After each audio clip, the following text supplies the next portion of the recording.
Get your things together, magpapaksyon tayo. Kinakabahan ako sa lolo mo. Baka magsumbong. Babalik na kami dito sa Apex! Ang susunod na programa ay rated PG. Ito ay nangangailangan ng patnubay at gabay ng magulang para sa mga batang manonood.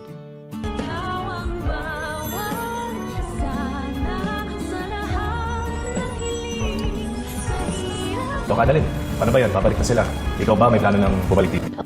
Akalain mo, tinatamaan rin pala ng takot itong si Moira dahil tatawagan niya na ang kanyang anak na si Zoe upang mag-impake na daw ito ng kanyang mga gamit dahil aalis daw sila at magbabakasyon. Balak na nga magtaguan itong impakta matapos niyang marinig ang last will and testament ni Lolo Pepe. Kinakabahan umano daw siya kay Don Joselito once na magising ito at magsumbong ito sa kanyang mga nalalaman patungkol kay Zoe na kaya nga niya ito tinanggal sa listahan ng kanyang mga pamamanahan dahil sa nalaman niyang hindi niya ito talaga tunay na apo nung ipa-DNA test niya ito.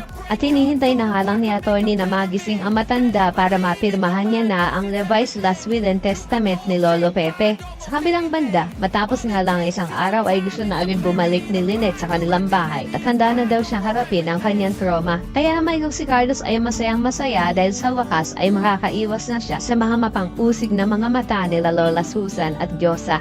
Sa kabilang banda, nang makita naman uli ni Giselle itong si Eric ay pakikiusapan niya ito na sana naman daw ay makasama niya ang kanyang anak na si Justin kahit isang araw lang. Pero kahit nga mangiyak-iyak na itong si Giselle ay hindi pa rin siya papayagan ni Eric. Sa kabilang banda, may good news naman para kila Nurse Evan at Karen dahil makakabalik na sila sa Apex dahil sa pagpayag niya ni Ma'am Giselle. Kaya naman tuwang-tuwa ang lahat ng kanilang mga katrabaho at isa na nga dito si Luke na sasabihan pa si Annalyn kung kailan din daw ba ito lilipat. Pero sa alit na si Annalyn na sumagot ay si Lyndon ang sasagot na hindi daw babalik ito sa Apex. Tatanungin naman ni Doc Luke kung bakit hindi pwede. Na kung tutuusin ay isa si Annalyn sa mga may-ari ng Apex. Kunyari pa itong si Doc Lyndon. Ang totoo naman talaga ay ayaw niya lang malayo kay Annalyn dahil mamimiss niya ito. Kaya naman kung isa ka rin sa mga nagnanais na sana ay magising na itong si Lolo Pepe nang mapirmahan niya na ang last will and testament ay pakilike ang video na ito and don't forget to subscribe. Thanks for watching and see you next time. Bye-bye.